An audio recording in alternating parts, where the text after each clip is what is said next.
King Charles has welcomed a very special guest into his private residence, Highgrove Gardens in Gloucestershire. Yes, His Majesty has adopted the British Hen Welfare Trust's 1 millionth hen and named her Henrietta. The bird travelled in a handcrafted carrier created by the British fashion designer Lulu Guinness and has apparently, we're told, settled in well since arriving at the royal grounds. There she is. Well, here in the studio is Adele Hall from the Trust, along with Agatha. Yes. Good morning. Would you like to introduce us officially to Agatha? Tell us about Agatha. Agatha is about 2 years old. She was rehomed by me earlier this year, and she's one of a flock of 12 that I keep at home.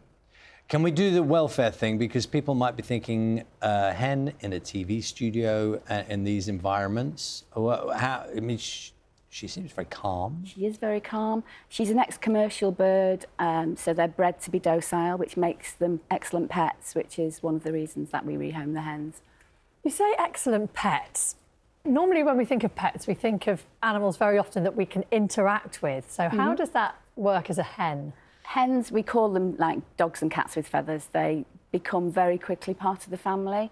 Agatha here, you can see she's very relaxed. If you're very lucky, they'll purr like a cat once they're very relaxed. Yeah. Oh, you see, you said that a moment ago. I didn't know whether you were joking or not. No.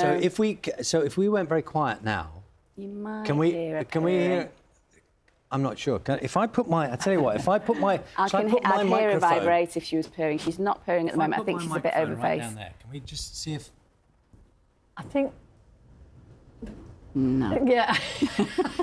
I think no, I wasn't Charlie alarming. approaching with high-tech TV equipment is probably not the right environment for the hen to feel at its most relaxed. Do they have personalities? Absolutely, totally different personalities, every single one of them. Some are happy-go-lucky, run around the run, become top dogs. Some of them are shyer and they're further down the pecking order. But no, they're fantastic pets. You don't generally rehome them as singular hens, do you? No, if someone's rehoming for the first time, we ask that they rehome at least 3 because they like to be in a small flock. They need to make sure that they've got the right facilities. If you're going to buy a hen house for 3 hens, we say get something for 4 hens with a good run, fox-proof facilities. Even a 6-foot fence isn't always adequate. Sounds like you actually need quite a lot of space. I mean, which is something that a lot of people don't. Some people probably keep them in backyards. Again, as long as it's fox-proof and they've got plenty of litter around and they can scratch around, they're happy.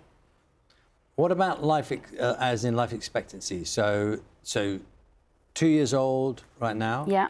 And so how much longer would you expect? Well, I've had hens live up to 7 years old. Some of my friends have had them longer. 4 plus, generally. Depends on, you know, the type of chicken and that you know, they stay disease-free, etc., which they generally do. I love the way she's closing her eyes as you're stroking her, because she's really happy, isn't she? Yes, and really enjoying all of that. They will, of course, provide eggs, although you say that shouldn't be the primary reason that you're rehoming. No, it isn't.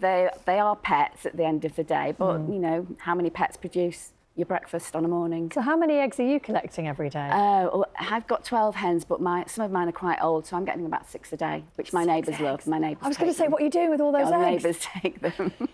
And is Agatha producing eggs? Yes, yeah, she's still producing eggs. I think she's part of the flock, but because she's part of the younger flock, I'm pretty sure she's still supplying eggs. Yeah. It is. I hadn't really expected it to be quite so relaxing to be around, you know, a hen being stroked, but it's genuinely, you both look very relaxed. Yeah, well, we're working with mental health organisations to have hens as therapy. We've got hens in prisons and care homes, in schools, so they actually do have a therapeutic effect on people. There are people who are quite frightened of birds, though, aren't there? Yes. You know, there is that. There is that, yes, but there's nothing to be frightened of at the end of the day with a little chicken.